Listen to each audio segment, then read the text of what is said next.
Today is Monday, August 25th, 2025. This is Quick Start from CBN News. I'm Dan Antros. Raging wildfires force thousands of evacuations. We'll have that top story and more on today's podcast, where we bring you news from a Christian perspective. Don't forget to subscribe and leave a rating if you haven't done that already. We'd appreciate it. Our email address is quickstartpodcast@cbn.org. Joining me to get through the news of the day, as we do each and every weekday bright and early, CBN's Billy Hallowell. Billy, on the focus story, a Tennessee man discovered his Bible was stolen, but this turned out kind of an unexpected way. Yeah, pretty miraculous story. The man got his Bible back, and we'll break down the details of this story today. Yeah, and stealing a Bible, that's just always an interesting, for that reason alone, like, why are you stealing a Bible? Like, how does it get to that point? But we'll get into all the details on that interesting story coming up. On the focus story. On the main thing, Costco makes a surprising pro-life move. Madison Seals has more details on that coming up in just a few minutes. And make sure you subscribe to all of our CBN News podcasts. As always, the links are right there in the description of this podcast episode. Make sure you join our growing community of believers who are praying through the news of the day. faithwire.substack.com. All right, we're going to head to the news now in 90 seconds. And thousands of residents in Northern California and Central Oregon are under evacuation orders as firefighters battle massive wildfires fueled by heat and dry conditions. The Picket Fire in Napa County has burned about 10 square miles and is only 11% contained. In Oregon, the Flat Fire has spread across 29 square miles, putting 4,000 homes under evacuation orders.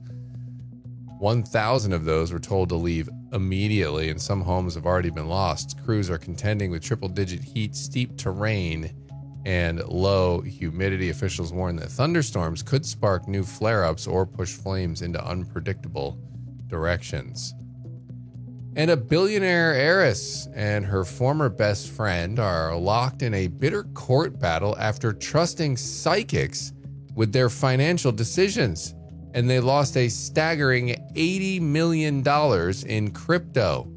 Taylor Thompson of Canada's wealthy Thompson family and Ashley Richardson, a California mom, were inseparable for more than a decade, but their friendship imploded after both followed the advice of psychic advisors and poured millions into a cryptocurrency called Persistence, which later crashed. Those are just some of today's top headlines. You can check out more stories at cbnnews.com. And Billy, I was interested in this story here because you've covered a lot of these sort of things, the psychic, people getting into mediums and that sort of realm, which is very dangerous spiritual territory.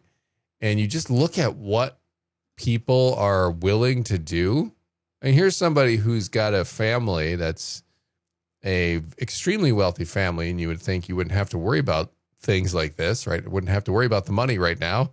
That's one of the things off the worrying list for you at that point if you're in a billionaire family. And yet here they are, because they're trusting psychics, blowing all of their fortune. It's insanity, but people are doing this more and more. Well, you mess around with demons, you get demon outcomes. And I think that's what's so interesting about this. People want to laugh off psychics. And here's the thing. Some of these people are just making it up and whatever. But we also know the Bible doesn't say this stuff isn't real. It says don't mess around with it, which I think is really interesting. It's to stay away from psychics, stay away from people who speak to the dead, for mediums and all of that. So when you have people out there basing their financial decisions on psychics, either those psychics are pretending, or if they're real, they're getting their information from demons. So good luck. But yeah, it's also bizarre to me that people wouldn't just look at the 10-year trend line or go to an accountant who knows what they're doing, that they would try to go to psychics to make these decisions. That is just insane to me. Well, and I think the warning here is for Christians even, right? Because you can look at a crazy outcome like this and say, oh, that's crazy, I'd never do this. But these things don't happen overnight. And if you do things like, well, I'm going to look at my horoscopes in the paper today and just see what it's saying, and you kind of nibble at the corners and on the edges of this sort of thing, well, it's going to lead to a bigger step and then a bigger step. And then next thing you know, you're hanging out with psychics and you're trying to find out what your future holds. And like you said, you are playing with fire at that point, as you wrote in your book. And so it's a warning here, not because of this crazy outcome. Like, that is the extreme case, but I think it's that nibbling on the edges that can really get you going down the wrong path. We need to be focused on scripture, and we need to be paying attention to what God has for us and what God's will for us. And the way you discern that is not through some psychic, not through some horoscope or some other fake spiritual thing. You need to go to scripture to find God's will. And that is the only way you're going to get solid advice, is going there.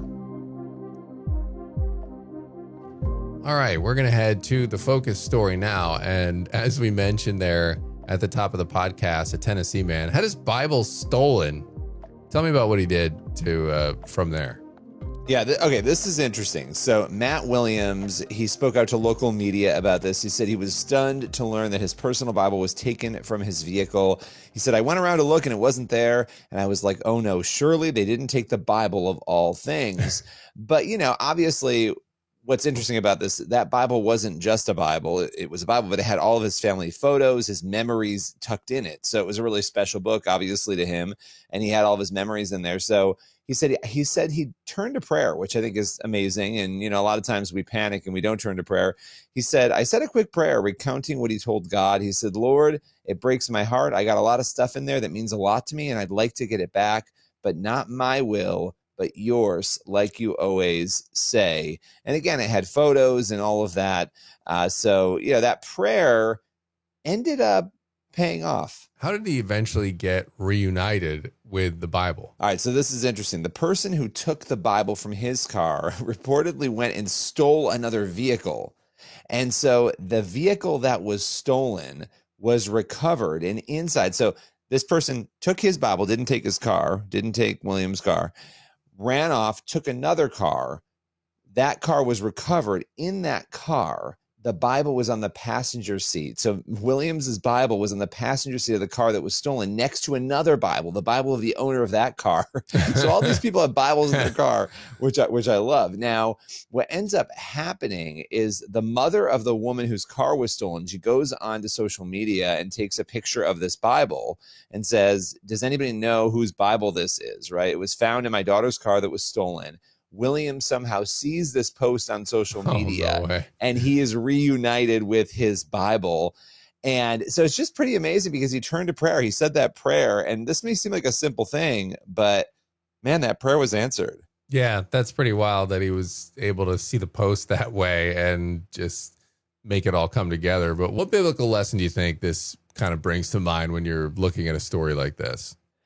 Yeah, so this is interesting because Williams himself actually said this. Essentially, God cares about every human, but here's what Williams said. He said, God says not even a sparrow falls from the sky that he doesn't know about and he doesn't notice. So apparently not a Bible gets stolen from a car in a driveway that he doesn't notice and respond to as well. And it just made me laugh because sometimes we think the things that we want to pray for, that we need, are too small for God, or God won't care. He's busy dealing with bigger things. And I think this is an example of, not every prayer is going to get answered the way we want it to, but when we do pray for what we want and we ask for it in God's will, just like he did, he answers those prayers. And so just a powerful reminder and a great story to start the week with.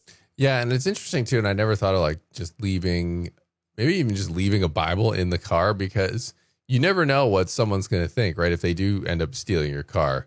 And thankfully I have a nice old car, so I don't know if anyone's stealing mine.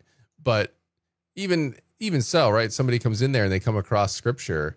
I think it would make people stop and think, right? Like, some people are just openly hostile to God, and that's not going to change. But some people see the Bible and it makes them think about bigger things and about spiritual things. And you go, wait a minute, what am I really doing here? So just as you're going through that story, I'm thinking, maybe it's good to just have a Bible sitting on the passenger seat all the time anyway, just for something like that. You never know who might come across it. Yeah, and I love that Sherry McClure, the mother of the woman whose other car was stolen, that she put that on social media, and that, because look, there's so many steps here where this couldn't have been recovered, where they just said, oh, we'll keep the Bible, or oh, I don't know. I mean, his name was in the Bible, but there was no contact information in it. So from what I understand. So it's just what a crazy way that God works. And to your point, who knows? These criminals might be like, you know what? I found 2 Bibles. Maybe God's trying to tell me to stop my thievery. Yeah. Who knows, right? Or, I mean, remember the one story of the young boy who was kidnapped and he just was singing gospel songs in the back seat the whole time, and the guy finally was like, all right, I'm taking you back. I can't take this anymore. Yeah, I can't take it anymore. Enough of this. Yeah. Right. But yeah, you never might save your life, right? You never know. So yeah, really, really good stuff though. Positive story there with a positive outcome on a Monday edition of the podcast today. All right, we are going to head to the main thing now. And Costco is receiving praise from the pro-life community after making an announcement that they will not be stocking the abortion drug called mifepristone at its pharmacies. Hannah Lape with Concerned Women for America talked to Madison Seals about the important impact of this decision. That's today's main thing. Hannah, this was exciting news for Costco lovers when the massive wholesale store announced that they were not going to be selling the abortion drug called mifepristone at its more than 500 pharmacies. What is your reaction to this news? Yeah, that's right. This is wonderful news for the pro-life movement. I mean, this is top line priority for the pro-life movement right now. We are praising God that brick and mortar abortion clinics across the country are closing in record numbers. We saw in July 25 Planned Parenthoods closing, but we cannot forget about the abortion pill, which is largely sold and prescribed online and responsible for over 60% of abortions. So Costco taking off of their shelves at 500 plus locations these harmful drugs is huge news, and we needed this step in the right direction. And apparently this decision by Costco came after at least a year or more of deliberations within the company. Did they give a statement or a reason for this decision? Yes, they gave a very simple explanation for the decision. They said it was because of a lack of demand among members, shareholders, and patients. So this is certainly a reflection of consumer interests, shareholder preferences, and grassroots pressure. A very simple, short and sweet explanation, but I think that this is a sign that they are getting the understanding that their customers want to shop somewhere that is life-affirming and wants to protect women and babies. And that's a change that they're seeing in the culture, and it's a change they needed to make in their business model. Yeah, absolutely. And even if it was a simple reason that they gave, they could have made a decision to make a political statement. You know, if they wanted to side with the abortion industry, they could have chosen to sell this drug just to make a statement about where they stand, regardless of the impact that it would have on what they were bringing in, how many customers shop there. So they still could have chosen to do the opposite, you know, and like you said, I think they made a very informed decision and one that reflects values that the pro-life movement is very excited about. And this is a massive store, but there's still some other popular pharmacy chains like CVS and Walgreens that are offering the drug. So how big of an impact on protecting women and babies will this move by Costco have? Absolutely, yeah. So we do know that CVS and Walgreens are still peddling these drugs despite how harmful we know they truly are. I mean, Costco really has sided with medical truth here, too. Pro-abortion groups say that mifepristone and misoprostol are safer than Tylenol, quote unquote. But that couldn't be further from the truth. I mean, by definition, these drugs cannot be safe because they are intended to, first and foremost, kill a preborn human being by starving that child and expelling her from her mother's womb. And studies prove that this pill is extremely dangerous for women. I mean, 1 in 10 women, we recently found this out from a huge study by the Ethics and Public Policy Center. 1 in 10 women experience life-threatening complications after taking the abortion pill, hemorrhaging, sepsis. So it's dangerous, and it's not informed consent. Women are told that they will have a light period and just some blood clots. When they actually go home all alone, they have extreme pain. They turn around and they're traumatized by what they see in their toilet. They see their child. This is not informed consent, and it's not safe. So Costco really has chosen to side with truth and safety here, and CVS and Walgreens continue to go forward in states that are pro-choice states and continue to sell these drugs. Costco had 500 plus locations, so this is going to be a big impact.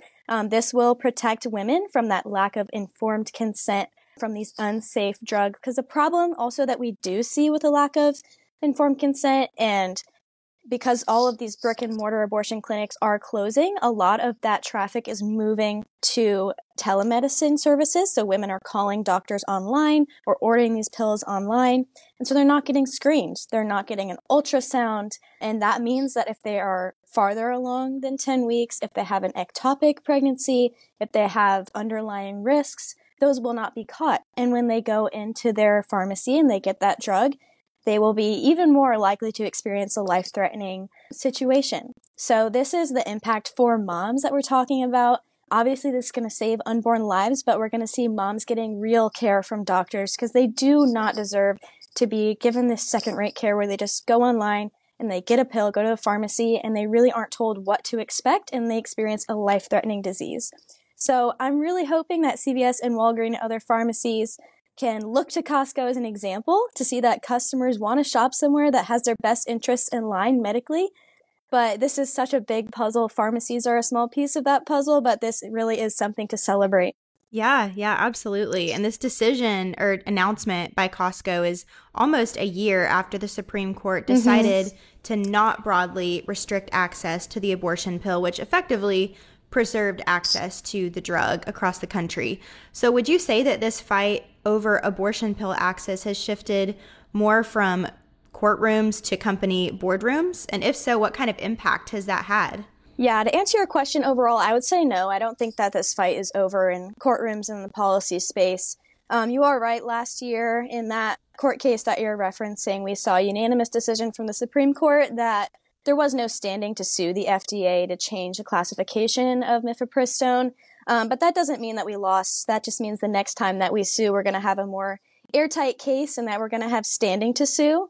So that's what that meant. And it was a disappointing decision, but we can certainly try again with a better damages claim at the Supreme Court.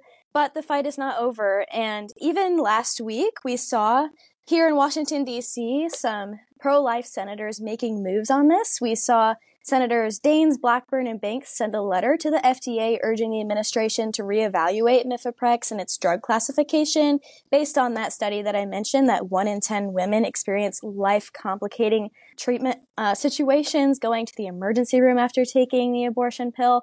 So we do have movement in Congress. We have movement in the administration to kind of take a second look at these dangerous drugs. So the fight is not over on that end. And like I mentioned, this fight is so much bigger than pharmacies. So absolutely, yes, this is going to be taken into corporate boardrooms. And I fully expect that CVS and Walgreens will be having conversations, seeing their competitor take this move, seeing Costco move in this direction. But besides pharmacies and corporations, I'd say the abortion pill issue runs so much deeper. We have abortion pill trafficking via online anonymous forms and trafficking across state lines. We have abortion pills really pouring into pro-life states by mail. We had an intern here at Concerned Women for America. For one of her projects was to act like a scared 15-year-old and see how far she could get, how easy it would be to get an abortion pill shipped to her. And she's from Tennessee, which is a robustly pro-life state. And she put in her address. There was no ID, no age verification, and she was able to get all the way to the end of the process. She didn't actually order the drugs, but she got to the point where she could order them and they would have come to her door in Tennessee. So she was posing as a minor. So that begs the question, an adult male sex trafficker could also pose as a minor, could pose as a woman seeking to get these drugs. An abusive boyfriend could be seeking to get these drugs online. So that is another arena in which we need to fight, in which this fight is not over. All in all, it's a pervasive issue. There are several avenues to fight in and several next steps, CVS and Walgreens being one of them, the FDA reevaluating the approval of mifeprex being another one, repealing shield laws, which allows those drugs to flow into pro-life states without any penalty. So there's many ways to fight. So the fight's not over. All right, Madison, appreciate that conversation there. All right, that's going to leave us with time on the podcast today for one last thing. We're looking at Matthew 10, 29 to 31. Are not 2 sparrows sold for a penny, yet not one of them will fall to the ground outside your Father's care, and even the very hairs of your head are all numbered. So don't be afraid, you are worth more than many sparrows. A really amazing reminder, and it obviously dovetails with our story today that God cares about every single thing in detail in our lives. Yeah, it really is a mind-blowing fact that God cares so much. And He clearly does. I mean, he made us, and he has plans for us, good plans for us to prosper, and he's prepared good works for us to walk in. So those are promises that we can rest in today as we go forward confidently, our faith in Christ. All right. That's going to do it for this edition of the Quick Start Podcast. As always, get on over to cbnnews.com, faithwire.com for more news from a Christian perspective. God bless. We'll see you back here tomorrow.